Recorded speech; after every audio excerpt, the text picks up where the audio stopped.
Yuk jadi bagian dari dakwah kami. Dukung operasional dakwah dan sosial kami, raih pahala amal jariah yang terus mengalir sampai hari kiamat. Assalamualaikum warahmatullahi wabarakatuh.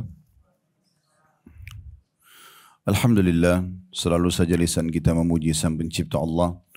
Sebagai seorang muslim, kita sangat yakin dua rangkaian kalimat ini, Alhamdulillah, adalah kalimat syukur dan berterima kasih kepada Allah Subhanahu wa Ta'ala. Dan Allah menjanjikan dalam salah satu ayat dalam surah Ibrahim, la in syakartum la azidannakum wa la in kafartum inna azabi lasyadid. Kalau kalian bersyukur kepadaku pasti aku akan tambah. Maksudnya semua kebutuhan kita untuk roda kehidupan di muka bumi ini, dan rezeki itu bukan hanya pada harta saja, tapi kesehatan, keturunan, pasangan hidup, apapun yang bisa membuat roda kehidupan di muka bumi ini bisa berjalan, namanya rezeki ataupun nikmat. Pasti aku akan tambah, kata Allah. Dan kalau kalian kufur, tidak bersyukur, malah siksaku sangat pedih. Oleh karena itu, selalulah membasahi lidah dan bibir kita dengan kalimat Alhamdulillah.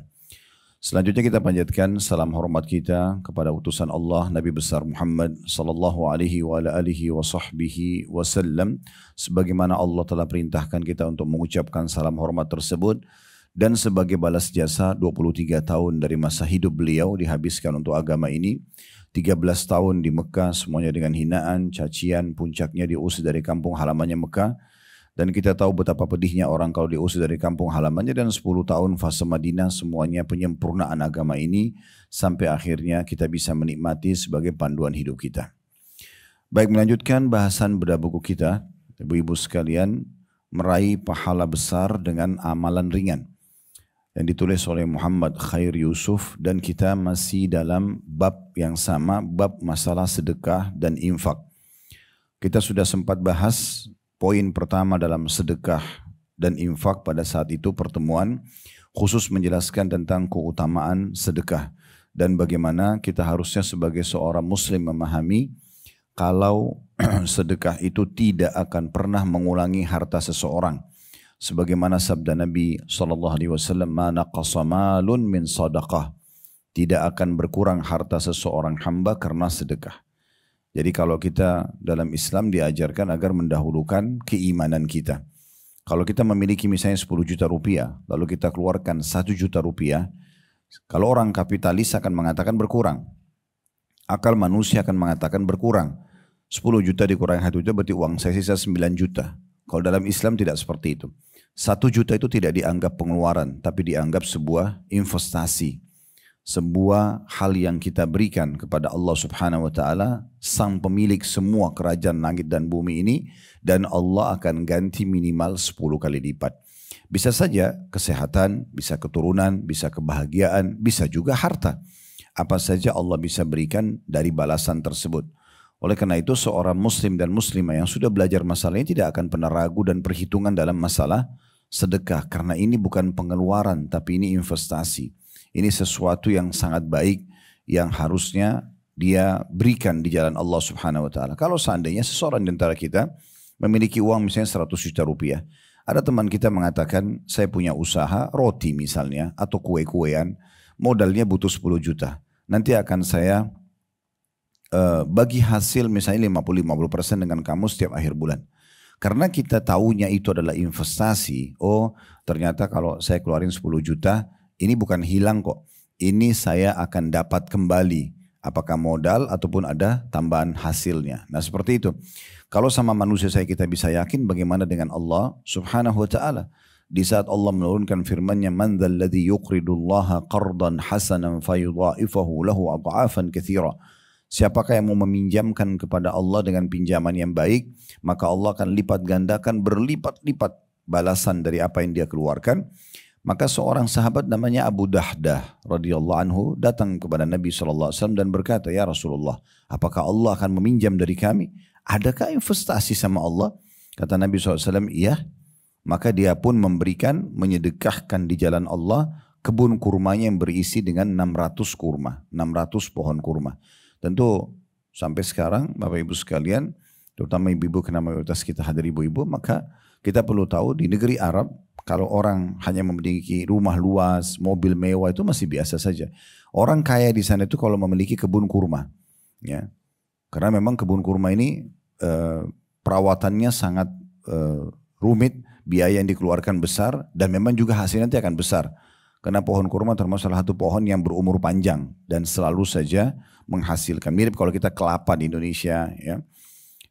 Juga seperti kalau di Palestina atau di negeri Syam ada zaitun, ya, yang bisa sampai ribuan tahun umurnya satu pohon. Jadi memang itu sangat menguntungkan gitu ya. Tapi Abu Dahdah tanpa banyak berpikir lagi karena dia tahu ini adalah investasi dengan sang pencipta dan pemilik rezeki seluruhnya, pemilik raja alam semesta ini, maka dia langsung menyedekahkan 600 pohon kurmanya di jalan Allah subhanahu wa ta'ala. Jadi begitu cara memahami sedekah. Ya, jangan kita fahami sedekah itu berarti berkurang harta saya. Tidak berkurang. Dan kalau Bapak Ibu melatih diri untuk terbiasa dermawan, maka ini adalah sifat dan cirinya ahli surga. Sifat dan cirinya ahli surga. Makanya Abu Hazim rahimahullah berkata, seorang ulama, sesungguhnya surga itu tempatnya orang-orang yang dermawan. Dan beliau mengatakan juga, sesungguhnya dermawan itu adalah sebuah pohon di surga. Ranting-rantingnya ada di dunia. Siapa yang bergelantungan pada ranting-rantingnya di dunia, salah satu rantingnya maka akan membawanya ke surga. Sementara bakhil atau pelit itu, perhitungan baik untuk dirinya ataupun untuk orang lain, apalagi di jalan Allah, maka itu adalah pohon di neraka. Ranting-rantingnya di dunia. Siapa yang bergelantungan pada salah satu dari ranting-rantingnya maka akan membawanya ke dalam api neraka.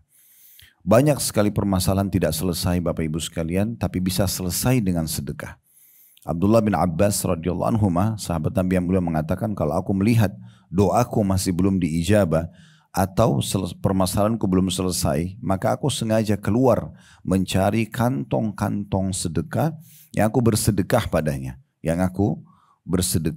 padanya. Jadi memang ini luar biasa. Sampai juga salah satu ulama salaf mengatakan, saya tidak pernah menemukan. Ini kalau tidak salah Abu Ja'ad radhiyallahu anhu rahimahullah mengatakan, saya tidak menemukan ada satu amalan yang bisa menyelamatkan dari 70 pintu musibah seperti sedekah. Jadi banyak sekali hal-hal yang dilahirkan dari sedekah itu. Sifat kedermawanan, pahala yang besar akan digantikan berlipat ganda dan segala macam hal. Nah, ini yang kita bahas. Kemudian pertemuan kedua juga kita sudah sempat bahas poin pertama waktu itu ya. Berhubungan dengan masalah pentingnya seseorang itu bersedekah dengan harta-harta terbaiknya. Kita sudah sempat membacakan dan saya selalu ingatkan agar Bapak Ibu kembali membaca, mengulang-ulangi membaca itu surah Al-Baqarah surah nomor 2 ayat 261 sampai 274. Belasan ayat berbicara tentang motivasi sedekah dalam Islam dan penuh dengan janji-janji Allah serta juga bagaimana caranya supaya sedekah kita bisa diterima dengan keikhlasan, dengan tidak menyakiti perasaan penerima, ya, dengan juga tidak menyebut-nyebutnya, sudah kita bahas itu ya. Kemudian kita sudah bahas di poin kedua dan ini pertemuan kita yang ketiga pada saat itu seingat saya tentang masalah nafkah untuk keluarga. Istri dan anak itu adalah pahala yang paling besar dalam mengeluarkan sedekah. Ya. Dan insya Allah sekarang kita akan masuk ke poin ketiga, catang yang ketiga ya, tapi ini pertemuan keempat kita kalau seingat saya dalam bab sedekah, yaitu tentang masalah bersedekah dengan hewan ternak. Ya. Baik, mohon maaf, saya bacakan dulu hadisnya, saya bacakan isi yang ditulis oleh penulis, kemudian nanti baru kita seperti biasa masuk panjang lebar memberikan syarah atau penjelasan apa hukumnya memelihara hewan dalam Islam, dalil-dalil tentang masalah kita bisa dapat pahala dari hewan. Ya, disebutkan di situ di halaman 57 dari Abu Kabsyah As-Saluli, ia berkata radhiyallahu anhu, ini sebenarnya tabi'in Abu Kabsyah rahimahullah, aku mendengarkan Abdullah bin Amr bin As radhiyallahu anhuma berkata Rasulullah sallallahu alaihi wasallam bersabda, arba'una khaslah a'lahunna manihatul anzi ma min 'amilin ya'malu bi khaslatin minha raja'a thawabiha wa tasdiqa maw'udiha illa adkhalahu Allahu bihal jannah. Ada 40 perbuatan, maksudnya yang paling cepat mendatangkan pahala, meluaskan rezeki, dan yang paling tinggi dari 40 amal-amal itu adalah memberikan pinjaman domba perah. Tidaklah seseorang melakukan salah satu perbuatan itu dengan berharap pahala dan membenarkan janjinya, maksudnya janji yang dijanjikan di dalam pahala perbuatan itu, melainkan Allah Subhanahu wa taala akan memasukkannya ke dalam surga. Situ ada poin nomor atau footnote nomor 70, diriwayatkan oleh Bukhari dalam kitab Al-Hiba. Hassan berkata, kami menghitung pahala selain memberikan domba perah itu berupa menjawab salam, melakukan tashmid untuk seseorang yang sedang bersin. Tahu tashmid ya? Jadi kalau orang bersin biasanya kita dianjurkan mengucapkan Alhamdulillah. Nah yang mendengar itu dia diharuskan mentashmid, mengatakan yarhamkallah. Kalau laki-laki yarhamkillah, kalau perempuan itu namanya tashmid, mendoakan supaya orang yang bersyukur pada saat bersin bilang alhamdulillah supaya Allah rahmati dia. Itu namanya tashmid. Tentu nanti orang yang didoakan yang sedang bersin tadi menjawab lagi yahdikumullah wa yuslih balakum. Semoga Allah berikan kalian petunjuk atau hidayah dan memperbaiki keadaan kalian. Nah ini namanya tashmid. Jadi Hassan berkata, ada di situ footnote nomor 71, siapa Hassan itu? Hassan bin Atiyah, hadis dari Abu Kabsha As-Saluli. Ya, ini disebutkan tentang diambil dari mana riwayat ini. Hassan berkata, kami menghitung pahala selain memberikan domba perah. Kan tadi Nabi bilang ada 40 ya, amalan kalau dikerjakan ya, itu akan cepat sekali membawa orang masuk ke dalam surga dan mendapatkan pahala besar. Kata beliau, kami menghitung pahala selain memberikan domba perah itu berupa menjawab salam, ya, mengucapkan salam dan menjawab salam. Assalamualaikum warahmatullahi wabarakatuh. Semoga keselamatan dunia akhirat selalu bersama kalian. Semoga rahmat Allah, rezeki Allah melimpah, dan semoga juga kalian mendapatkan keberkahan atau kecukupan. Lalu orang yang mendengar juga menjawab waalaikumsalam warahmatullahi wabarakatuh. Dan usahakan lengkap ya. Jangan jawab, jangan cuma assalamualaikum atau jangan juga waalaikumsalam. Sayang sekali karena assalamualaikum 10 pahala, warahmatullah 10 pahala, wabarakatuh juga 10 pahala. Jadi terlalu banyak pahala yang hilang hanya karena kita memangkas salam itu ya.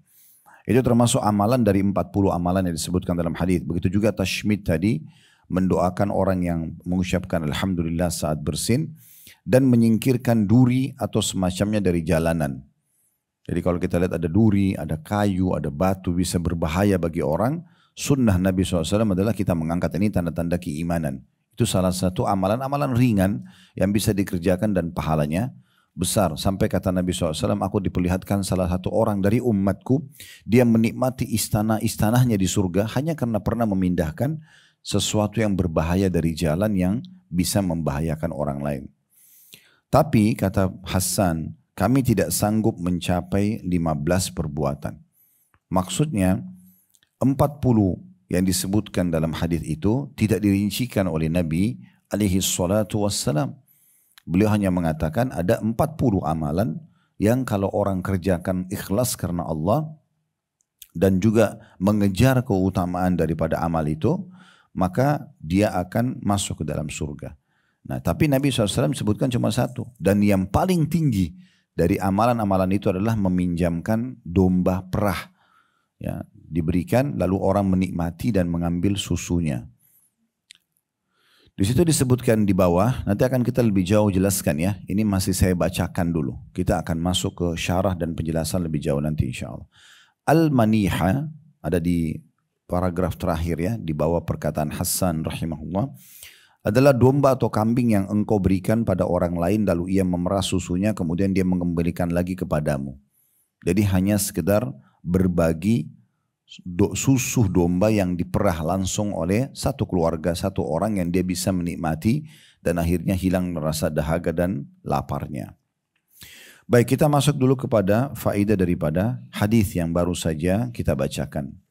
Yang pertama, banyaknya jalur amal soleh dalam Islam. Sampai disebutkan di sini ada 40. Dan sebagian disebutkan tadi diantaranya ucapin salam, jawab salam, mendoakan orang yang bersin, ya, bilang alhamdulillah. kemudian juga memindahkan sesuatu yang berbahaya dari jalan. Tentu banyak sekali ya, senyum dengan muslim, berbuat baik pada tetangga, berbuat baik pada pasangan hidup, silaturahim keluarga, bakti sama orang tua. Hampir semua kebaikan itu masuk dalam poin 40 ini. Jadi banyak sekali jalur. Oleh karena itu kita tidak monoton dengan satu amal. Kita bisa mengerjakan banyak amal-amal dalam Islam. Dan kalau Bapak Ibu menemukan ada misalnya di satu jenis amalan yang diperintahkan, contoh kita bicara bab sedekah. Ternyata cukup banyak contoh-contoh yang diberikan oleh Nabi SAW dalam bab sedekah. Usahakan kita bisa masuk ke semua contoh itu walaupun cuma sekali. Contoh misalnya, Bapak Ibu atau Ibu-Ibu sukanya bersedekah dengan makanan. Contoh, masak, lebihin, kasih tetangga atau kirimin kepada mertua, kepada orang tua dan seterusnya. Contoh, kita hobi sekali masak dan suka memberikan sedekah makanan tersebut. Tapi jangan tutup diri kita dari pintu sedekah yang lain seperti memberi pakaian, ya, seperti juga bersedekah dengan uang, seperti bersedekah dengan wakaf tanah, seperti bersedekah dengan hewan ternak yang diternakin nanti diperbanyak dan bisa diambil manfaatnya, seperti misalnya bersedekah dengan kendaraan kalau kita sekarang ambulan gratis misalnya, atau transportasi untuk para dai atau untuk pesantren. Jadi usahakan kita bisa masuk ke semua lini pintu sedekah itu agar di buku amal kita tercatat kita pernah melakukan jenis-jenis ibadah ini. Jadi ini faedah pertama dari hadis yang bisa diambil, ya. Artinya banyaknya jalur untuk melakukan amal soleh dalam Islam dan usahakan setiap muslim selalu punya kesempatan itu. Saya ingin berbagi poin lagi. Misal contoh, kalau dalam sholat, dalam ruku itu kurang lebih ada 5 atau 6 jenis doa dalam ruku. Umumnya orang tahu subhana rabbiyal azim. Ada lafaz lain subhana rabbil azim wa bihamdi. Ada lafaz lain subhanallahi atau subhana dzil jabarut wal malakut wal kibriyai wal azamah. Ada juga subhanakallahumma wa bihamdika Allahumma gfirli. Ada juga Allahumma laka raka'tu wa bika amantu wa laka aslamtu raka'a sam'i wa basari wa lahmi wa idhami wa asabi wa mastaqalla bihi qadami. Ini jenis-jenis doa dalam ruku. Tentu kita bukan bahas itu sekarang ya. Kalau ada yang mau hafal nanti bisa insya Allah kembali kepada buku-buku referensi berhubungan dengan masalah ini atau mempelajari, ikuti di YouTube kami, ada di playlistnya sudah ada tentang bacaan-bacaan dalam sholat. Tapi kita bisa lihat di sini banyak sekali ragam lafaz yang diberikan oleh Nabi SAW. Apa yang harus kita lakukan sebagai seorang muslim? Paling ideal kita hafal semuanya, amalkan semuanya. Itu paling bagus. Tapi kalau tidak, minimal misalnya ibu dan bapak paling suka baca subhanarabbil azim saja. Oke. Zikir-zikir yang lain minimal sekali usahakan bisa dibaca sekali walaupun sekali seumur hidup. Supaya di buku amal kita tercatat kita pernah mengucapkan itu. Nah ini yang dimaksudkan dengan memaksimalkan pahala dengan ragam daripada amal-amal soleh tersebut. Kemudian pelajaran yang kedua yang bisa diambil dari hadis yang kita pelajari yaitu tentang masalah pentingnya seseorang bersedekah dengan hewan. Tapi hewan di sini adalah hewan yang dasarnya boleh dimakan. Boleh dimakan. Terutama hewan ternak. Hewan ternak yang bisa kita yang paling yang ditunjuk dalam syariat ya. Itu untuk dijadikan sebagai hewan ternak peliharaan atau hewan yang dijadikan sebagai kurban di Idul Adha atau hewan yang dipakai untuk akikah. Itu adalah hewan-hewan unta, sapi dan kambing. Masuk dalam sapi ini kerbau, masuk dalam kambing ini domba, kan gitu. Nah, 3 jenis hewan ini secara khusus memang adalah hewan-hewan pilihan yang Allah Subhanahu wa taala memang ciptakan untuk kebutuhan kita sebagai manusia. Dan ada hewan-hewan lain yang boleh dimakan. Semua hewan yang ada di air misalnya, kata Nabi SAW, laut itu atau sungai, airnya suci, bangkainya halal. Ikan kita temukan walaupun sudah mati boleh dimakan, cumi, udang, semua halal. Jadi ada banyak sekali hewan di air yang boleh kita makan. Beda dengan darat. Kalau darat itu, kalau dia masih hidup, domba misalnya atau rusa misalnya atau kelinci, kita harus sembelih dulu. Ya, kemudian baru boleh dimakan dengan baca bismillah. Tapi kalau dia dibangkai, kayak misalnya diserang oleh hewan lain, misal domba ditanduk sama temannya mati, nggak boleh kita makan bangkai. Tapi kalau hewan air boleh, walaupun bangkai. Tapi hewan air ya, bukan hewan darat yang nyebrang di lautan, di sungai misalnya kuda Nil, zebra atau rusa lagi nyebrang terus dia tenggelam. Itu nggak boleh jadi bangkai. Dasarnya dia harus hewan air.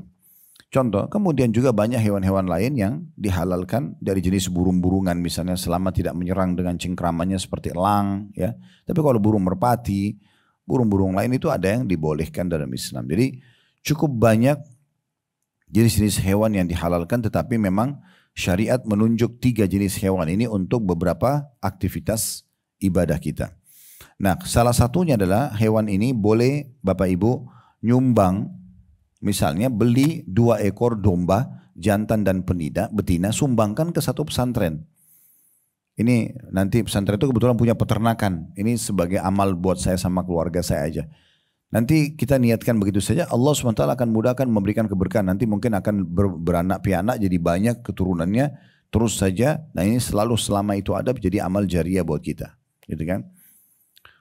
Juga kita tahu di 3 jenis hewan ini ada zakatnya. Dari jenis hewan itu juga Bu, ya. Jadi kalau kita pelihara domba 40 ekor ke atas dalam 1 tahun kita keluarin 1 ekor domba. Dari jenis hewan itu ya. Kemudian sapi juga begitu, kalau 30 ekor dalam 1 tahun ya, kita keluarkan juga 1 ekor. Ya. Domba juga dikeluarin sebenarnya. Kalau sudah di atas daripada 30 ekor biasanya nanti baru ada jumlah tertentu. Ini ada dalam bab zakat hewan ternak ya, itu nanti baru bisa dikeluarin dari jenis sapi juga.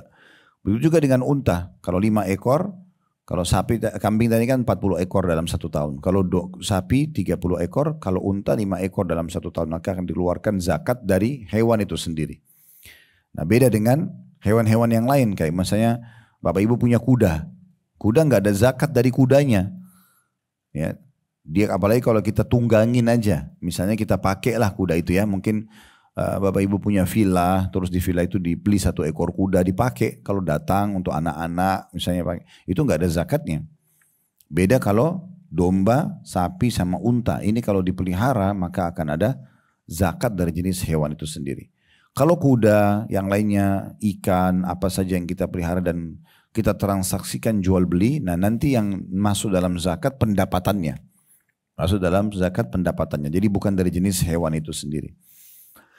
Nah di sini salah satunya kita bisa bersedekah dengan jenis-jenis hewan ini. Di masa Nabi SAW para sahabat biasa bersedekah dengan unta, sedekah dengan domba ya. Kayak tadi diserahkan kepada satu keluarga yang miskin, kemudian mereka hidup dari situ. Ya. Kemudian pelajaran selanjutnya, pelajaran yang bisa diambil dari hadis ini, pelajaran ketiga mungkin ya, itu adalah pentingnya seseorang agar mendapatkan pahala maksimal dari ibadah yang sedang dia kerjakan. Ada 2 syarat di situ. Ya, dikatakan raja'a thawabiha wa tasdiqa maw'idiha. Artinya mengharapkan pahalanya, ya. Berharap pahalanya dan membenarkan janji Allah di ibadah itu. Nah, yang kita perlu garis bawahi Bapak Ibu sekalian, tidak ada satupun ibadah dalam Islam yang tidak dijanjikan balasan. Tidak ada, semuanya pasti ada balasannya. Oleh karena itu untuk memotivasi kita agar kita rajin beribadah, apa saja yang Bapak Ibu ingin kerjakan, saran saya jangan kerjakan ibadah itu kecuali sudah mencari tahu tentang janji Allah di ibadah itu. Contoh misal kita mau sholat malam. Jangan sholat malam sebelum baca keutamaan sholat malam. Supaya kita selalu termotivasi, oh ternyata saya kalau sholat malam atau sholat tahajud dapat ini ya. Nah, gitu. Dan kita bisa istiqomah. Kita bisa menjaga yang konsisten nanti. Karena kita mengetahui keutamaannya. Dan keutamaan ini berlaku selamanya, abadi. Hari ini tadi malam kita sholat tahajud dapat keutamaan. Nanti malam kita tahajud lagi dapat lagi keutamaan yang sama. Berulang-ulang terus. Sholat duha, sedekah, baca Quran, zikir, jenguk orang sakit, segala macam.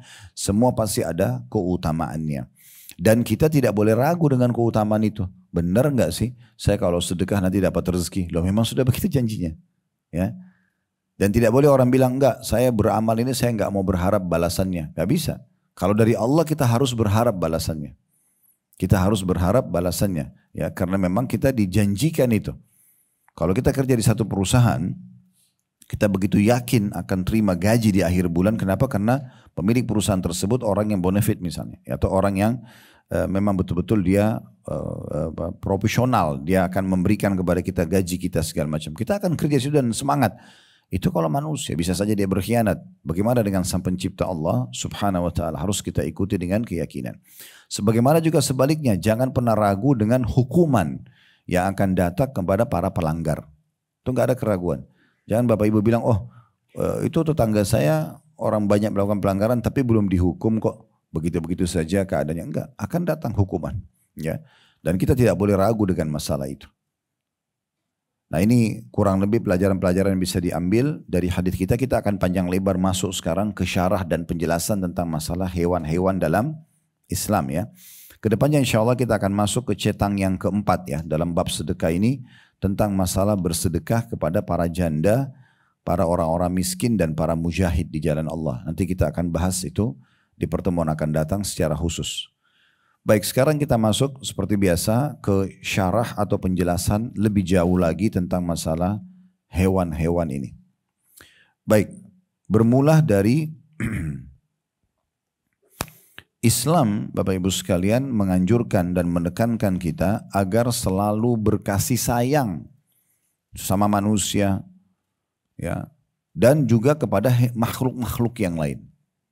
Semua yang Bapak Ibu niatkan melakukan kebaikan pada siapapun ciptaan Allah Subhanahu wa taala, termasuk yang kita anggap benda mati pun, misalnya rumah seperti ini, tembok segala macam, biasa. Tapi kalau Bapak Ibu niat, ini rezeki dari Allah, saya harus rawat misalnya, itu sendiri ada pahalanya.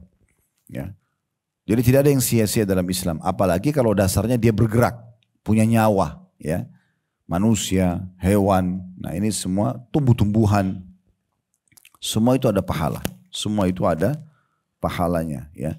Dan siapapun yang sengaja mengganggu, merusak, itu ada dosanya. Sebaliknya begitu.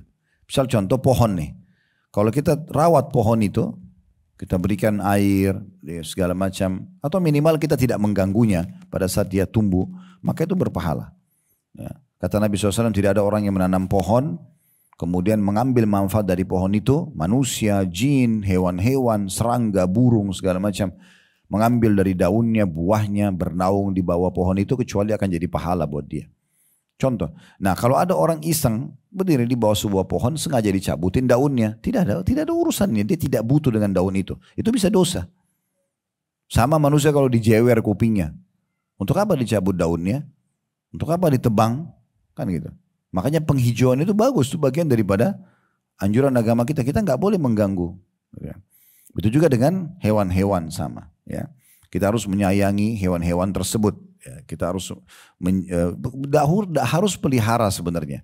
Tapi kita boleh memberikan makan hewan. Kita boleh, kalaupun ada yang mau dipelihara, asal bukan hewan yang dilarang ya. Nanti akan kita jelaskan beberapa jenis hewan nggak boleh dipelihara emang. Tapi ada hewan-hewan yang boleh dipelihara. Nah, perhatian kita kepada hewan-hewan ini maka akan mendatangkan pahala secara khusus. Gitu. Dalam sebuah hadis Nabi SAW riwayat Abu Dawud, kita sudah masuk ke syarah dan penjelasan ya, tentang bagaimana Islam menganjurkan kita berkasih sayang dengan selain manusia pun, atau sama semua makhluk. Ya. Dan secara khusus kita bahas masalah hewan ini.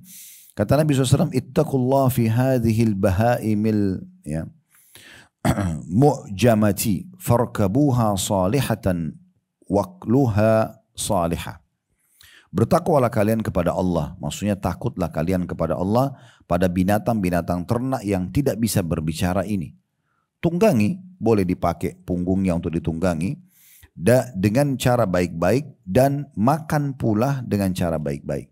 Berikan dia makan dari makanan yang baik. Kamu juga kalau mau makan dagingnya, mau ngambil susunya dengan cara baik-baik.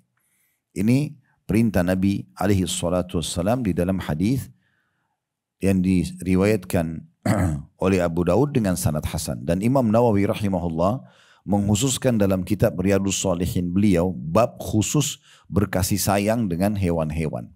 Bab khusus beliau jadikan itu, dan diantaranya hadis ini yang diangkat. Saya ulangi, kata Nabi SAW, bertakwalah kalian kepada Allah, takutlah kalian kepada Allah pada binatang-binatang ternak yang tidak bisa bicara. Jangan karena itu peliharaan kita, kita main pukul, kita main tendang, tidak dikasih makan dan segala macam, itu nggak boleh. Bertakwa kepada Allah. Maka kalau mau ditunggangi, tunggangi dengan cara yang baik. Jangan dipukul, jangan dikerasi, ya. Dan juga kalau mau berikan makan, berikan makan yang baik-baik. Dan kalau kalian juga mau makan dia, maksudnya mau disembelih, mau diapa, dengan cara yang baik-baik. Ini Imam Nawawi mengangkat dalil pertama ini dalam kitab Riyadhus Shalihin beliau tentang bab berbuat baik dengan hewan-hewan. Kemudian beliau mengangkat juga dalil yang lain, ya, kisah tentang Abdullah bin Ja'far radhiyallahu anhu, ini sahabat Nabi, cukup panjang riwayat, saya langsung terjemahkan. Dia mengatakan pada suatu hari Rasulullah SAW pernah memboncengku di belakang beliau. Ya, jadi satu ekor keledai berdua, gitu ya. Lalu beliau bercerita kepadaku tentang suatu rahasia, ya. Dan tidak aku akan ceritakan pada orang lain karena Nabi SAW suruh rahasiakan, maka beliau tidak akan cerita. Kemudian Rasulullah SAW adalah orang, katanya kata Abdullah bin Ja'far, adalah orang yang paling suka kalau buang air di suatu tempat yang terlindungi. Nah, perlu kita garis bawahi, di masa dulu belum ada WC, maaf, di rumah. Jadi orang kalau ada hajat keluar dari rumahnya. Nah, Nabi SAW kalau buang hajatnya itu paling suka berada di tempat yang terlindungi sekali, terutama pohon-pohon yang sangat lebat dari pohon-pohon kurma. Ini Abdullah bin Ja'far sampaikan itu. Tapi ini bukan saksi bahasan kita ya. Dia akan sampaikan poin lain. Dia mengatakan, satu waktu Nabi SAW masuk ke dalam sebuah perkebunan orang Ansar. Dan pada saat itu ada seekor unta yang melihat Nabi SAW lalu merintih unta itu. Dan terlihat ada air matanya. Ini unta, ya. Maka Nabi SAW kemudian datang dan mengusap punuknya atau pundaknya unta itu, dan akhirnya unta itu tenang. Lalu kata Nabi SAW, siapa pemilik unta ini? Datanglah seorang anak muda dari Ansar mengatakan, saya Rasulullah. Kata Nabi SAW, apakah engkau tidak bertakwa kepada Allah terhadap binatang ini yang telah Allah jadikan sebagai milikmu? Unta ini tadi mengadu kepadaku bahwasanya engkau telah membiarkannya lapar dan membuatnya letih. Hadits ini diriwayatkan oleh Muslim, Abu Daud dan juga Imam Ahmad. Mungkin Bapak Ibu tanya, loh memangnya unta bisa ngobrol sama Nabi? Iya, salah satu mukjizat Nabi Muhammad SAW, beliau bisa memahami bahasa hewan itu. Ya. Dan ini pernah terjadi juga satu waktu dalam riwayat Bukhari, beliau lagi mau khutbah Jumat. Biasanya dulu Nabi sebelum ada mimbar, itu beliau suka bersandar. Itu masalah mukjizat di pohon. Kita riwayat yang lain, Nabi SAW pernah datang dari safar, kemudian beliau melewati satu suku orang Madinah namanya suku Najjar. Itu berada di perbatasan dekat pintu gerbang kota Madinah. Pada saat itu ada satu unta yang sedang mengamuk, unta jantan mengamuk. Nah, unta ini biasanya kalau ngamuk agak sulit untuk bisa ditangkap dan dia suka menggigit, ya. Kadang-kadang juga menendang. Maka ada sahabat, kalau salah waktu itu Jabir radhiyallahu anhu mengatakan, ya Rasulullah, hati-hati di depan Anda ada unta yang sedang mengamuk. Maka Nabi SAW melihat ke arah unta itu, kemudian mengatakan kepada dia, ta'al, kesinilah. Unta itu yang tadinya ngamuk tiba-tiba jadi tenang waktu lihat Nabi, kemudian dia menurunkan lehernya, itu mukanya sampai ke dekat tanah, dan dia menyeret wajahnya ke arah Nabi SAW. Maksudnya dia saking tunduknya sama Nabi sampai dia bukan cuma jalan lurus, dia turunkan lehernya sampai dia bawa di hadapan Nabi gitu. Maka Nabi SAW mengelus kepalanya, kemudian mengatakan, mana tali kekangannya hewan ini? Dicasilah, lalu kemudian Nabi SAW ikat, hewan itu jadi tenang. Tadinya ngamuk, nyerang semua orang. Lalu kata Nabi SAW, ketahuilah demi zat yang jiwaku dalam genggamannya, tidak ada sesuatu apapun di alam semesta ini, benda hidup atau benda mati, kecuali pasti mengetahui aku utusan Allah. Ya. Lalu kemudian beliau mengatakan, kecuali ada tambahan pengecualian terakhirnya, kecuali pembangkang dari jin dan manusia. Jadi hewan-hewan pun tahu kalau Nabi SAW adalah utusan Allah, gitu ya. Pernah juga ada orang Arab Badui di padang pasir di masa Nabi SAW, dia pelihara domba, dombanya diserang sama serigala. Ya, pada saat lagi diserang sama serigala, dia kejar serigala itu. Sampai dia berhasil memukul serigala itu dan hanya serigala itu kena sakit, lepaslah domba yang sedang dia makan, dia terkam gitu ya. Maka tiba-tiba orang Arab Badui ini kaget karena serigala itu bicara pakai bahasa manusia. Dia mengatakan, kenapa engkau mengambil rezeki yang sudah Allah tentukan untukku? Maka si pemilik domba ini mengatakan, kok bisa hewan berbicara dengan bahasa manusia? Maka serigala itu mengatakan, kenapa kamu heran?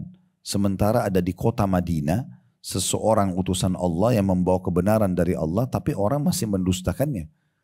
Maka pada saat itu, tanpa banyak berpikir, orang Arab Badui ini langsung menuju ke Madinah dan menemui Nabi SAW, lalu beriman kepadanya, dan menceritakan tentang kejadian tersebut.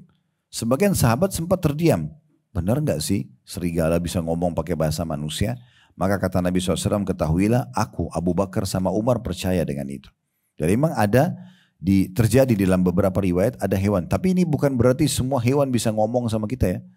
Saya bilang ini mukjizat kepada Nabi Muhammad SAW. Jangan nanti ibu-ibu bicara sama kucingnya di rumah, lalu anggap ini bisa ngomong sama dia misalnya. Enggak, bukan begitu. Tapi ini terjadi di masa Nabi alaihi salatu wassalam ya. Baik, jadi Nabi SAW menekankan kepada sahabat pemilik unta ini bicara loh sama saya kalau dia sedang kamu sering buat dia lapar dan membuatnya letih. Ya, berarti kan ada larangan untuk menyiksa hewan tersebut. Kemudian juga para sahabat, ini riwayat yang ketiga dinukil oleh Imam Nawawi dalam kitab Riyadhus Shalihin, beliau menukil sebuah riwayat bagaimana mereka begitu memahaminya harus berbuat baik pada hewan. Dalam hadis Abu Dawud dan Ahmad mengatakan kunna idza nazalna manzilan la nusabbihu hatta ya, nahullal rihal. Kami pernah kalau singgah di satu tempat kami tidak akan bertasbih ya, atau melaksanakan sholat sunnah sehingga kami betul-betul menurunkan beban-beban dari punggung hewan tunggangan kami. Ya, hadis riwayat Abu Dawud. Jadi memang hadis-hadis ini adalah hadis-hadis yang sangat mulia ya.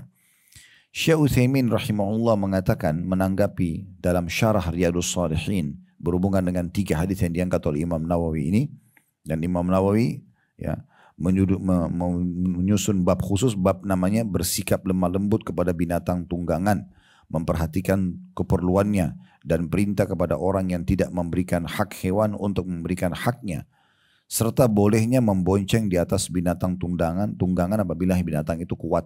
Ini bab panjang ditulis oleh Imam Nawawi rahimahullah. Salah satu ulama Saudi namanya Syekh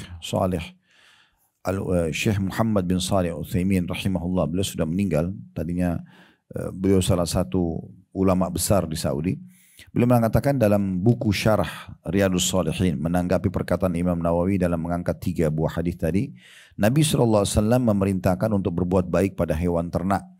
Hendaklah manusia memperlakukan hewan ternak dengan cara baik, jangan bebani hewan tersebut pada sesuatu yang ia tidak mampu, jangan pernah mengurangi makanan juga minumannya. Baik, kita akan pindah sekarang ke masalah adab-adab kita kepada hewan-hewan ini. Ya. Syekh Abu Bakar Jazair rahimahullah menyebutkan hal yang sangat menarik dalam kitab adab beliau. Karena kita kan dalam Islam itu ada bab akidah, ada bab adab, ada bab akhlak, ada bab fikih muamalah dan fikih ibadah. Ya. Ini ada disebutkan dalam satu buku namanya Minhajul Muslim oleh Syekh Abu Bakar Jazair rahimahullah. Ya, kata Syekh Abu Bakar Jazair rahimahullah dalam buku beliau, dan ini kalau Bapak Ibu terutama ibu-ibu berminat, ini kurang lebih bukunya sekitar 1000 lembar. 999, hampir 1000 lembar. Ini sudah kami bedah semuanya. Kecuali satu bab saja, bab warisan.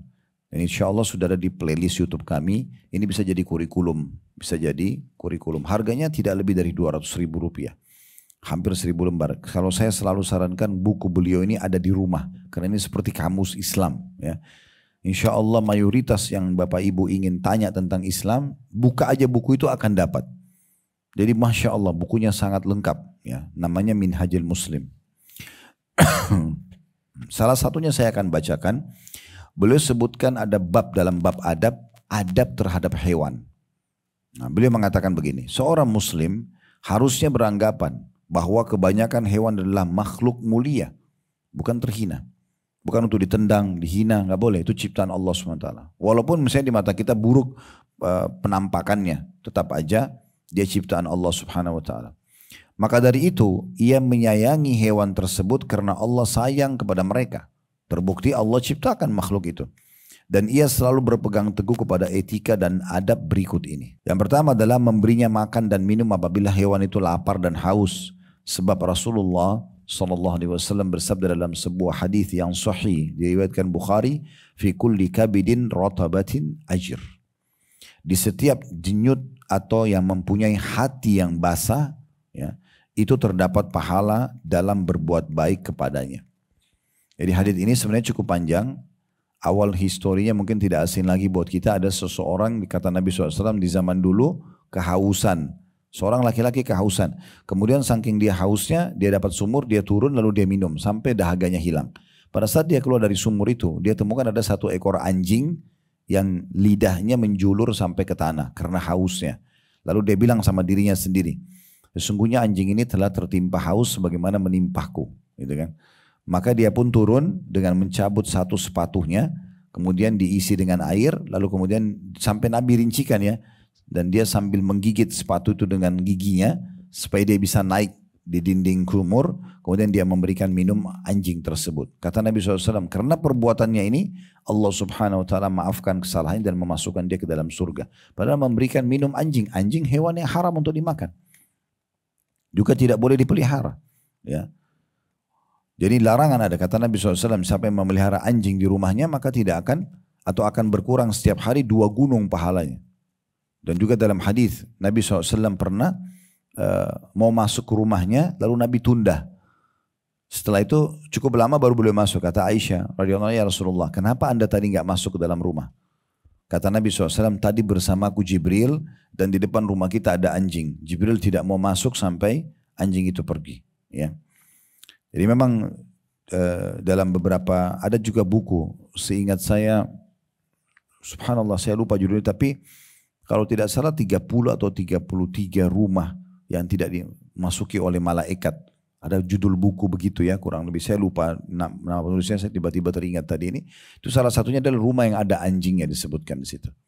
Tidak akan dimasuki oleh malaikat. Di antaranya juga rumah yang ada patung ya, dan segala macam. Nah ini, tapi subhanallah dalam hadis Bukhari yang baru saja kita bahas, memberikan minum karena anjing itu haus, tetap ada pahalanya. Ya, tetap ada pahalanya. Tentu di sini bukan berarti dalil ini membolehkan kita pelihara anjing, tidak boleh ya. Makanya tadi langsung saya hubungkan dengan ada larangan memelihara anjing tersebut. Tapi kalau kita lagi lewat di sebuah tempat, kita lihat ada hewan di jalan, kelihatan dia haus atau dia lapar, lalu kita memberikan makanan dari kendaraan kita, maka itu akan ada pahalanya. Juga Syekh Abu Bakar Jazair mengangkat hadis Bukhari Muslim, man la yarham la yurham, siapa yang tidak ya berbelas kasih maka juga tidak akan dibelas kasihi. Ini berlaku pada manusia, berlaku pada hewan ya. Kalau manusia berlaku pada orang yang terdekat dengan kita, suami istri, orang tua sama anak, anak sama orang tua, ini hukumnya wajib berbelas kasih, lembut, ramah, santun, loyal, royal, semua ini masuk dalam masalah hadis ini. Begitu juga dengan orang-orang terdekat kita, siapapun manusia, kenal atau tidak kenal, kita dianjurkan berbuat baik. Muslim ataupun kafir, tetap kita berbuat baik. Yang dilarang bagi kita kepada orang kafir itu hanya mendukung ibadahnya saja, ritual mereka. Tapi bertetangga boleh, partner bisnis boleh, kerabat kita non muslim, misalnya orang tua kita, tetap kita silaturahim dengan mereka, bakti sama mereka. Kerabat-kerabat kita, saudara, paman, tante yang non muslim, tetap kita silaturahim dengan mereka, bantu kalau mereka susah, jenguk kalau mereka sakit, semua boleh dikerjakan. Yang tidak boleh hanya mendukung ritualnya. Kalau sudah kita diminta untuk antar ke gereja misalnya, kita tidak ikut-ikutan. Karena dalam ibadah, la a'budu ma ta'budun. Saya tidak akan sembah apa yang kalian sembah. Saya tidak akan ikut-ikuti ritual kalian. Wala antum a'abiduna ma'bud. Kalian juga tidak usah ikut-ikutan ritual kami. Lakum dinukum waliyadin. Kalian punya agama, kami punya agama. Itu kalau konsep dasar ibadah. Tapi selain daripada ini silahkan. Berteman, bertetangga, boleh saja. Sama orang non-muslim, silaturahim keluarga, partner bisnis, tidak ada larangan. Gitu kan? Ini masuk dalam hadis Nabi SAW tadi. Man la yarham la yurham. Siapa yang tidak berbelas kasih tidak akan dikasih. Dan berapa banyak orang yang masuk Islam justru karena melihat kebaikan akhlaknya orang muslim. Berapa kali ada orang yang datang ke kantor kami, masuk Islam syahadat, itu karena teman-temannya dia. Saya tanya, kenapa mau masuk Islam? Oh, karena saya berada di komunitas orang-orang muslim, teman-teman saya semua. Kok mereka baik banget gitu. Mereka suka saling traktir makanan, mereka saling membantu, mereka saling motivasi. Kalau misalnya butuh motivasi, mereka juga saling mendukung, menghilangkan kesedihan kalau lagi ada musibah. Nah, gitu-gitulah ya. Kemudian juga sabda Nabi SAW diangkat oleh Syekh Abu Bakar di poin pertama. Kita harus berkasih sayang dengan hewan. Ya, itu adalah sabda Nabi SAW. Irhamu man fil ardi yarhamkum man fis sama. Kasihanilah siapa saja yang ada di bumi. Maka yang di langit niscaya Allah akan mengasihi kalian. Kemudian yang kedua, tidak boleh menyiksanya. Secara khusus tidak boleh menyiksanya. Ya. Bahkan tidak boleh menjadikannya sebagai sasaran main-mainan. Sengaja tendang atau sengaja latihan nembak. Terus hewan itu dijadikan sasaran. Ini kita tidak berbicara berburu ya. Kalau berburu hewan liar di hutan gak apa-apa. Tapi kalau sengaja Bapak Ibu ambil ayam, taruh di satu tempat jadikan sasaran. Nah, itu tidak boleh. Ya beda kalau dia di alam liar. Memang kita berburu itu beda, hukum berburu dalam Islam boleh. Tapi yang tidak boleh ini niatnya menyiksa di sini. Sengaja disiksa, ya, nggak boleh. Termasuk hewan yang boleh dibunuh pun tidak boleh disiksa. Contoh misalnya kan yang boleh dibunuh tikus misalnya. Jadi kalau tikus sudah ketangkap, ya udah, misalnya mau dibunuh, diketuk kepalanya mati misalnya. Nggak boleh dibakar, nggak boleh sengaja disiksa-siksa, ditusuk-tusuk misalnya, nggak boleh. Walaupun itu dasarnya hewan yang boleh dibunuh, ya. Makanya Nabi SAW mengatakan dalam hadis riwayat Bukhari Muslim, la'ana man ittakhadha syai'an fihi ruhu garada. Allah mengutuk, kata Nabi SAW, orang yang menjadikan sesuatu yang bernyawa sebagai sasaran dia. Maksudnya dia jadikan sasaran main-mainnya gitu ya. Dibiarin hewan itu lari lalu sengaja ditembak. Bukan berburu dia sebenarnya, dia ingin menyiksanya gitu. Kemudian juga pernah satu kali Nabi SAW melihat ada satu burung. Burung ini berputar-putar di hadapan Nabi. Kelihatan burung ini seperti nyari anak-anaknya. Nabi SAW lihat itu. Dan memang Nabi tahu ada sahabat yang mengambil anaknya burung itu. Dalam hadis Abu Daud. Maka Nabi SAW bersabda kepada para sahabat. Man faja'a hadhihi biwaladiha ruddu waladaha ilaiha. Siapa gerangan yang telah menyakiti perasaan burung ini? Jadi Nabi bicara tentang burung. Ya. Karena anaknya masih kecil diambil, lalu ibunya burung itu keliling-keliling nyari, Nabi tahu. Nabi udah terima wahyu, ini burung lagi nyari anaknya. Maka dia mengatakan, siapa gerangan yang telah menyakiti perasaan burung ini karena anaknya? Kembalikan segera anaknya yang sudah diambil. Ya, seperti itu penyampaian Nabi SAW. Tentu ini yang dimaksud kalau hanya untuk main-main saja. Baik Ustaz, kalau sapi atau kambing, domba, kami ingin membeli anaknya karena masih kecil. Lalu kami mau sembelih makan. Boleh, gak apa-apa. Karena kita niatnya makan, beda. Ini tadi yang dilarang apa? Iseng aja nih. Sengaja sembunyiin anaknya burung itu. Atau diambil dipisahin dari induknya. Tidak ada sesuatu yang harus seperti itu. Ya, contohnya. Yang ketiga, bila menyembelihnya ataupun harus membunuhnya, tetap harus dengan cara yang baik. Ini hadis riwayat Muslim. Ini yang ketiga. Kata Nabi SAW, Inna Allah katabal ihsana ala kulli syai'. Allah memerintahkan kalian berbuat baik dalam setiap kegiatan kalian. Setiap aktivitas kalian. Ihsan, berbuat baik. Dengan suami, dengan istri, dengan anak, dengan orang tua, dengan siapa saja. Dengan lingkungan kita pun. Bahkan dengan pakaian kita sendiri, dengan kasur kita sendiri, dengan sofa kita. Tidak boleh sengaja, karena misalnya contoh orang merasa dia banyak duit, dia sengaja rusak sofanya tanpa sebab. Dalam Islam tidak boleh. Itu tabzir namanya. Mubazir. Kenapa harus dirusak? Dia punya kendaraan, sudahlah saya punya duit banyak, gak apa-apa tabrakan, nanti gampang saya beli baru. Gak boleh. Walaupun kita punya kemampuan. Tidak boleh merusak. Apa alasannya? Kenapa tidak dinikmatin saja, kenapa harus dirusak? Contoh itu ya. Dan seterusnya, ini semua tidak boleh. Makanya kata Nabi SAW, Allah memerintahkan kalian untuk mewajibkan kalian berbuat baik atas segala sesuatunya.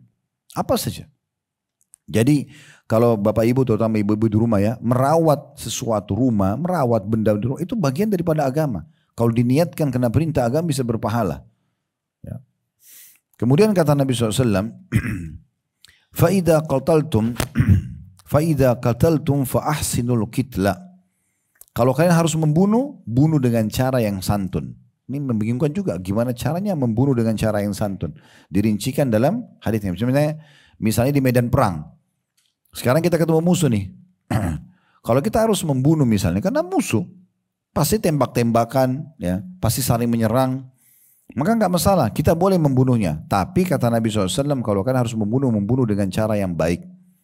Jadi kalau kita tembak ya tembak saja, sudah kena mati selesai, nggak ada mutilasi dalam Islam, nggak boleh bakar musuh, gitu kan? Makanya para sahabat menukil mengatakan kami kalau sedang berperang bersama Nabi SAW dan ada musuh-musuh yang terbunuh, kami dilarang untuk muthla. Muthla itu memutilasi. Sengaja potong hidungnya, potong kupingnya, nggak boleh. Sudah dibunuh, selesai. Lalu kata Nabi SAW, wa idza dzabhtum fa ahsinu dzibha. Dan kalau kalian harus menyembelih, sembelihlah dengan cara yang baik, santun. Bagaimana caranya? Wal yuhidda ahadukum syafratahu wal yurih dzabihatahu. Kalian harus tajamkan pisau kalian, ya. Kalian harus tajamkan pisau kalian dan tenangkan hewan kurban kalian. Subhanallah, kami karena cukup lama bergerak di restoran dan jual kambing ya. Karena selama ini persepsi orang kambing itu pasti bau, pasti begini dan begitu. Saya waktu masuk ke alam ini, saya ingin tahu ada masalah apa sebenarnya. Ternyata semua informasi tentang masalah itu kolesterol itu darah tinggi nggak ada semua data ilmiahnya kecuali jeroan mungkin semua hewan, tapi kalau dagingnya nggak, malah daging hewan domba itu bagus gitu. Lalu apa masalahnya sebenarnya?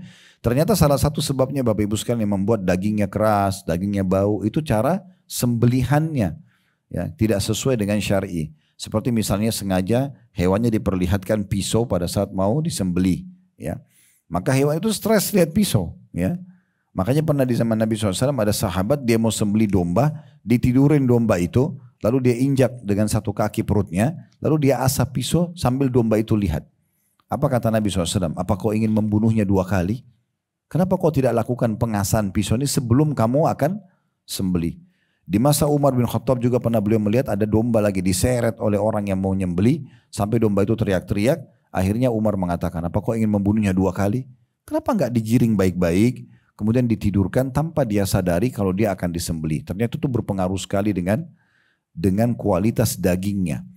Makanya pisau yang tajam, kemudian tidak memperlihatkan prosesi penyembelihan teman-temannya. Saya lihat di sini banyak sekali pelanggaran sunnah Nabi SAW kalau lagi Idul Adha. Di masjid-masjid ada banyak, mereka sembelih hewan ditumpuk semuanya, disembelih ini jatuh keluar darahnya, yang satu lihat, yang satu lihat. Ini berpengaruh sekali dengan kualitas dagingnya ya. Jadi alangkah baiknya kalau dibuat memang ada spanduk mungkin ditutup atau kain. Kalau sudah disembeli maka yang satu tuh dibawa dulu ke tempat sana untuk dikulitin, ini dibersihkan darahnya, baru kemudian yang satu lagi dibaringin untuk disembeli. Jadi tidak terganggu dia dengan itu. Saya pernah lihat tuh tempat sembelian ditumpuk semuanya, bahkan yang sudah disembeli aja 2-3 ekor belum dipindahin, datang yang baru masih hidup langsung ditidurin. Ini semua berpengaruh pada kualitas dagingnya. Jadi Nabi SAW sudah mengingatkan itu, tenangkan hewan sembelihan kalian. Kalau lagi makan pun sebagian ulama mengatakan jangan diganggu, biarin dia makan dulu, baru kemudian digiring baik-baik. Ya, ini termasuk adabnya. Termasuk juga adabnya adalah memberi makan, ya, memberi minum, dan kalaupun kita harus pelihara, maka kita harus memberikan haknya semua itu, memberikan dia waktu istirahat. Dalam sebuah hadis riwayat Bukhari disebutkan, Udzibatil mar'atu fi hirrah. Ketahuilah kata Nabi SAW ada seorang wanita disiksa oleh Allah justru karena seekor kucing. Sajanatha hatta matat. Dia mengurung kucing itu sampai kucing itu mati. Fadakhalat fihan nar. Karena kucing itu dia masuk ke neraka. Jadi luar biasa, kucing bisa memasukkan seorang manusia ke neraka. Kenapa? Karena di saat sedang dipelihara oleh orang ini dia kurung di satu kamar. Kata Nabi SAW, la hiya at'amatha. Si ibu ini, perempuan ini tidak memberikan makan kucing pada saat dikurung, wala saqatha, tidak dikasih minum. idh hiya habasatha, pada saat dia sedang mengurungnya, wala hiya tarakatha ta'kulu min khashashil ard, bahkan dia tidak membiarkan kucing ini untuk makan dari serangga-serangga yang ada di tanah, di muka bumi ini. Saya mungkin kalau biasa kucing kan makan tikus apa segala macam di luar rumah. Nah, karena perbuatan ini saja maka sudah cukup untuk membuat dia disiksa dalam api neraka. Nah, salah satu hewan yang tidak boleh dimakan, yang boleh dipelihara, kucing ya. Memang dia boleh dipelihara karena dia adalah termasuk tawaf. Tawaf itu maksudnya yang biasa jalan di sekitar manusia. Boleh saja gitu kan. Walaupun kalau dikasih pilihan mana lebih baik, saya pelihara atau tidak, maka saran saya tidak. Karena kita tahu bahaya sekali bulunya dia ya. Berapa banyak penyakit. Ya, bahkan ada banyak perempuan yang tidak bisa hamil, ada yang kena penyakit ini dan itu, anak-anaknya kena dari bulu kucing itu. Tapi apakah boleh pelihara? Boleh saja. Yang lebih aman adalah kita memberikan makan, memberikan minum, tidak harus dengan dipelihara. Ya, itu jauh lebih baik tentunya. Jadi di sini kalau ada satu orang yang sengaja menyiksa, maka tidak boleh. Masuk juga dalam hadis Nabi SAW, pernah beliau melewati satu sarang semut. Tapi sarang semut itu rupanya sudah disiramin minyak, kemudian dikasih api, jadi terbakar. Jadi satu sarang itu semuanya mati. Maka Nabi SAW mengatakan, innahu la yambagi an yu'adziba bin nari illa rabban nar. Sesungguhnya tidak boleh menyiksa dengan api kecuali pemilik api itu. Maksudnya Allah subhanahu wa ta'ala. Pernah ada dalam hadis Bukhari juga, Bapak Ibu sekalian, seorang nabi ini. Tapi tidak disebutkan nabinya siapa. Ya. Cuma kata Nabi SAW, ada seorang nabi sebelum kalian, dulu pernah tidur di bawah sebuah pohon, digigit oleh seekor semut. Satu semut gigit dia. Maka dia suruh umatnya, suruh bakar semua sarang semut itu. Maka Allah pun mendatangkan Jibril, dan Jibril mengatakan, Allah mengatakan kepadamu, kenapa hanya karena satu semut kamu membunuh semua semut-semut yang lain? Baik itu semut yang gigit kita, kalau kita masih bisa pindahkan, singkirkan saja. Kalau tidak bisa, memang kita pencet dia mati, ya sudah. Itu saja. Gak usah cari sarangnya mana kemudian semua dibunuh. Masih bisa disapu-sapu aja. Ya, kita keluarkan saja. Kecuali memang hewan-hewan ini dasarnya berbahaya buat kita. Kayak nyamuk misalnya. Ya. Atau ada hewan-hewan tertentu. Nah, ini sekarang akan saya dibahas oleh beliau. Poin kelima, bolehnya membunuh hewan yang mengganggu. Ya. Seperti anjing buas, serigala, binatang-binatang buas lah ya. Termasuk dalamnya ular, kalajengking. Dan di sini masuk dalamnya tikus. Ya. Kata Nabi SAW, arba'un kulluhunna fasiqun yuqtalna fil hilli wal harami. Ya. Al-hida'a atau al-hida'atu wal ghurabu wal fa'ratu wal kalbul aqur. Ya. Ada 4 kata Nabi SAW hewan fasik. Hewan fasik itu hewan buruk, mengganggu. Ya. Boleh dibunuh di waktu halal dan di waktu ihram. Kan orang kalau pakai ihram tidak boleh membunuh hewan, ya, tidak boleh menyembelih hewan. Kata Nabi SAW, yang pertama adalah burung Raja Wali, al-hida'ah. Ya. Saya subhanallah pernah melihat satu cuplikan dari dokter Abdul Daim namanya. Dokter ini tinggal di Mesir. Beliau banyak sekali membuat di channelnya, tapi saya masih pakai bahasa Arab. Itu penemuan ilmiah dengan dalil-dalil Al-Quran dan hadis. Nah, salah satunya dia pernah bahas di cuplikan YouTube-nya, itu menarik sekali. Kenapa dalam hadis ini diperintahkan kita membunuh Raja Wali? Ada masalah apa dengan burung Raja Wali? Ternyata beliau datangkan, bahkan didatangkan cuplikan videonya. Di Australia itu seringkali di musim-musim panas tertentu itu seringkali banyak kebakaran hutan. Dan mereka hanya penasaran mencari tahu apa sebabnya kebakaran hutan ini. Kalaupun satu orang bakar hutan, kok bisa apinya nyebar begitu cepat ke sana sini? Salah satu tim pernah terjun dari pemerintahan Australia mengadakan penelitian, ini beliau datangkan fakta ilmiahnya. Itu ternyata ditemukan cukup banyak burung Raja Wali yang ada di situ. Dan burung Raja Wali ini memang mereka rupanya kalau lihat satu api, ada api walaupun kecil, mereka sengaja coba mencengkram dan melemparnya ke tempat-tempat yang dia anggap di situ ada mangsanya. Di hutan itu kayak tikus, kayak kelinci. Memang dia sengaja mengambil api itu dan melemparnya sehingga cepat sekali menyebar. Ya, salah satu yang sering dilakukan. Jadi kebakaran yang cukup besar terjadi disebabkan karena burung-burung Raja Wali ini. Ini disebutkan oleh Dr. Abdul Daim. Dan di sini salah satu hikmahnya saja. Kalau orang tanya kenapa ya gitu. Sama juga kalau ada yang tanya, Ustaz, kenapa Allah ciptakan misalnya babi ya. Kan tidak boleh dimakan, bahkan boleh dibunuh gitu kan. Atau tadi ini Raja Wali di sini juga disebutkan ada burung gagak, ada tikus, ada anjing buas gitu kan. Lalu kenapa Allah ciptakan? Ya seperti dalam bentuk ujian buat kita. Kalau ada yang tanya kenapa Allah ciptakan babi tapi Allah haramkan? Ya seperti bentuk ujian. Ya, ujian itu artinya Allah mau tahu kita patuh atau tidak gitu kan. Ini babi ya.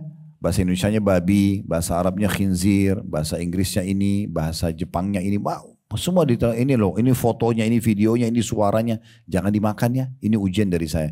Tapi Allah karena memberikan tubuh kita ini butuh dengan protein hewani, maka kita dikasih yang lain. Ada sapi, ada kambing, ada unta, ada kelinci, ada kuda, ada semua hewan air halal. Ini sebagai ujian saja, kan gitu. Maka itu sebabnya didatangkan. Dan kalau Allah tidak ciptakan babi tapi Allah haramkan, nanti hari kiamat orang akan bilang, ya Allah engkau haramkan babi, saya tidak tahu mukanya bagaimana babi.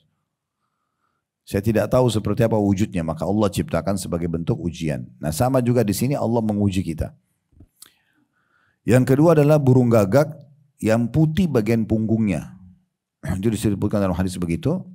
Dan juga perutnya, biasanya kan burung gagak hitam ya. Nah tapi kalau ada burung gagak yang ada bulu putihnya itu dianjurkan. Saya tidak tahu apa hikmahnya ini. Kemudian yang ketiga adalah tikus. Tikus kita sudah tahu dan Nabi SAW menyebutkan sebagai binatang yang fasik. Suka merusak. Ya. Semua digigitin sama dia. Kabel-kabel, pintu, segala macam merusak. Ya. Maka ini boleh dibunuh. Tapi ingat ya. Tadi sudah kita sebutkan di poin sebelumnya. Membunuh harus dengan cara yang baik. Boleh pakai lem. Boleh pakai jeratan. Habis itu sudah dibunuh. Dipukul setelah mati. Tidak boleh disiksa. Tidak boleh sengaja siramin bensin minyak tanah terus dibakar. Tidak boleh. Saya pernah lihat itu soalnya ya.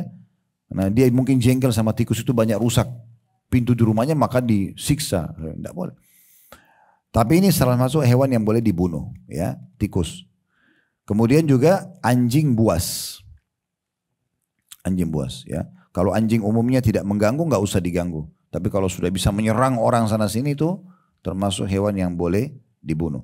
Nah karena ada hadis ini, sebagian ulama ini tambahan informasi saja mengatakan kalau ada orang mimpi salah satu dari 4 jenis hewan ini, ditambah lagi dengan ada hadis yang lain menyebutkan tentang anjuran membunuh kalajengking. Bahkan kata Nabi SAW, bunuhlah binatang buruk ini, kalajengking maksudnya dalam keadaan sholat atau di luar sholat. Kalau kita lagi sholat ada kalajengking lewat, kita nggak usah batalin sholatnya. Boleh kita menyerang dia, karena dia pasti akan menyakiti. Kalau kalajengking itu. Boleh dibunuh dalam keadaan sholat atau di luar sholat. Dalam riwayat lain juga anjuran untuk membunuh cecak. Gitu kan. Sampai Aisyah punya cambuk khusus untuk membunuh cecak. Karena sekali membunuh kalau 1 kali pukulan mati itu bisa dapat 100 pahala. Kenapa ya? Itu hikmah dari Allah Subhanahu Wa Taala. Allah memang ingin seperti itu hukumnya. Kita tinggal patuh gitu ya. Nah kalau ada yang mimpi salah satu dari jenis-jenis hewan ini, di saat misalnya dia minta petunjuk, ada orang istikharah untuk kerjasama sama seseorang atau mau nikah sama orang, lalu dia mimpi tikus, dia mimpi ular, ini semua berarti tidak baik orang yang akan dia kerjasama itu. Karena ini binatang fasik. Nah saya pernah dengar di Indonesia katanya kalau mimpi ular mau menikah, ini tidak benar. Ya nggak ada hubungannya sama sekali. Justru ular itu binatang yang buruk, binatang fasik. Jadi kalau kita mimpi dia berarti ada sesuatu yang aneh di sini. Ya. Dan bagaimana kalau nenek-nenek 90 tahun mimpi digigit ular? Masa mau nikah? Kan gitu. Itu contohnya. Jadi harusnya kita menghindari ya. Jadi kalau kita ada banyak juga orang kena sihir. Ya. Biasanya pengalaman orang sihir mimpinya lihat cecak, ya, lihat ular. Nah seperti itulah. Ini semua berarti menandakan itu adalah fasik. Ya. Jadi hewan-hewan ini boleh dibunuh, tapi yang lainnya tidak boleh sembarangan. Ini termasuk yang disampaikan. Kemudian yang keenam, kata beliau, boleh memberikan cap dengan besi tanda kalau hewan itu tergolong hewan-hewan yang harus diberikan cap. Seperti Nabi SAW pernah memberikan cap unta sedekah. Jadi ada sahabat sering menyumbang unta untuk disedekahin, terserah Nabi SAW mau kasih ke siapa. Nah supaya unta-unta ini tidak nyampur sama hewan-hewan lain, itu dicap tanda gitu. Ya. Kata Nabi SAW dari hadis Anas mengatakan, qala ra'aitu fi yadi Rasulillah sallallahu alaihi wasallam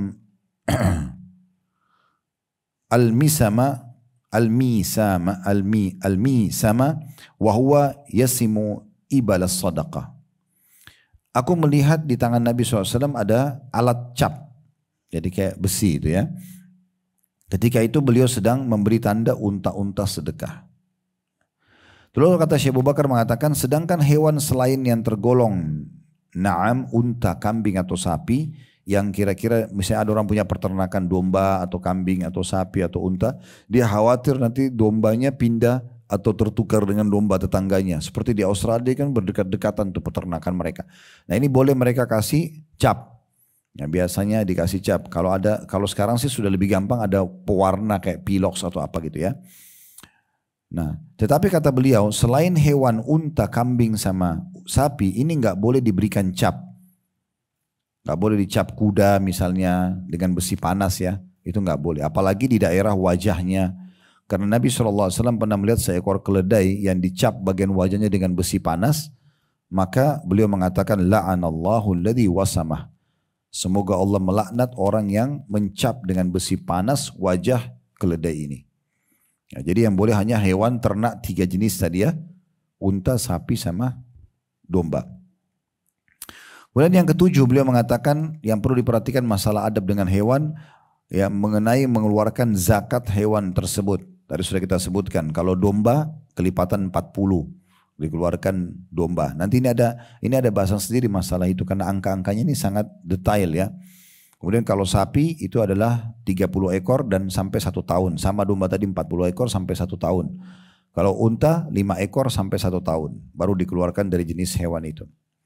Yang ke-8 kata beliau adabnya, tidak boleh sibuk mengurus hewan hingga lupa taat dan zikir kepada Allah subhanahu wa ta'ala. Ya. Ini diangkat oleh beliau dalam surah Al-Munafikun surah nomor 63 ayat 9 dalilnya. Tidak boleh kita karena sibuk bermain sama hewan peliharaan sampai kita lalai dari ibadah. Ya ayyuhalladzina amanu la tulhikum amwalukum wala auladukum an dzikrillah. Hai orang beriman, janganlah harta-hartamu. Di sini hewan peliharaan kita termasuk harta ya. Dan anak-anakmu melalaikan kamu dari mengingat Allah. Juga kata Nabi SAW, kata beliau, kuda ada 3 macam, kata Nabi SAW. Kuda bagi seseorang menjadi pahala, kuda bagi seseorang menjadi pelindung, kuda bagi seseorang menjadi dosa. Ini hadisnya cukup panjang, saya terjemahkan saja langsung. Adapun kuda yang mendatangkan pahala adalah kuda seseorang yang dipangkal untuk jihad di jalan Allah, dipakai berperang. Ia banyak berdiam di padang rumput atau di taman. Maka apa saja yang dimakan oleh kuda yang diniatkan untuk berperang itu, selama dipangkal di padang rumput atau di taman, maka pemiliknya akan dapat pahala kebajikan. Dan sekiranya ia meninggalkannya lalu mendaki 1 atau 2 tempat tinggi, maka jejak atau kotorannya menjadi pahala-pahala bagi majikannya. Ya. Maka dari itu kuda seperti ini menjadi pahala bagi pemiliknya. Kuda yang diikat oleh seseorang ingin menjaga kehormatan, ini jenis kuda yang kedua, untuk tidak minta-minta. Dia menjadikan sumber pendapatan kayak di tempat pariwisata biasanya ada orang punya kuda, dia sewain. Ini orang kalau pakai seperti ini untuk menjaga dirinya supaya tidak mengemis dan ia tidak lupa akan hak Allah Subhanahu wa taala pada leher, maksudnya dikasih minum, dikasih makan, dan punggung kuda itu tidak dibebankan lebih daripada bebannya, maka kuda itu akan jadi pelindung baginya, akan menjadi sumber pendapatan. Dan kuda yang ketiga yang diikat ya oleh seseorang karena untuk kebanggaan, sombong, ria, memusuhi orang-orang Islam, maka kuda ini akan mendatangkan dosa bagi pemiliknya. Mendatangkan dosa bagi pemiliknya. Nah ini adab-adabnya kurang lebih ada 8 yang disebutkan oleh beliau tentang masalah hewan itu sendiri. Allahu a'lam. Ini bahasan kita insyaAllah. Kita berdoa kepada Allah Subhanahu Wa Taala semoga apapun hajat-hajat kita dunia akhirat dikabulkan oleh Allah Subhanahu Wa Taala dengan sempurna, dan Allah berkahi, dan apapun amal soleh yang pernah kita kerjakan, yang sedang kita kerjakan, yang akan kita kerjakan sampai menjelang ajal dan nanti diterima dengan pahala yang sempurna. Dan semoga saja semua dosa-dosa yang pernah kita kerjakan, kedua orang tua, bahkan muslimin dan muslimat, mukminin dan mukminat yang hidup yang juga sudah meninggal, dimaafkan oleh Allah Subhanahu Wa Taala. Dan selalu kita doakan negara kita selalu terjaga kemerdekaannya, persatuannya, kesatuannya, dan juga gotong royong yang kita sudah bangun selama ini dan para pejuang-pejuang kita sudah bangun, semua terjaga. Allah berikan petunjuk para pemimpin menjalankan tugas dengan baik. Allah jadikan kita masyarakat yang gotong royong dengan baik sehingga negara kita selalu makmur dan kita menjadi contoh bagi negara-negara yang lain. Selalu kita doakan saudara kita dimanapun yang sedang tertindas, terutama di Gaza di hari-hari sekarang dan Palestina secara umum, serta Syria, Yaman, Irak dan yang lainnya. Semoga Allah ikhlaskan niat mereka, terima para syuhada mereka, muliakan Islam di tangan mereka dan tangan kita semua, dan semoga Allah ikut sertakan kita bersama mereka di pahala, baik dengan doa, dengan harta, juga dengan jiwa kita. Dan semoga Allah menyatukan kita semua di surga firdausnya tanpa hisab, mana disatukan dalam majlis ilmu yang mulia ini. Allahumma amin. Wa sallallahu ala nabiyina Muhammadin wa alihi wa sahbihi wa sallam, wa akhiru da'wana alhamdulillahi rabbil alamin. Subhanakallahumma bihamdika asyhadu an la ilaha illa anta astaghfiruka wa atubu ilaik. Wassalamualaikum warahmatullahi wabarakatuh.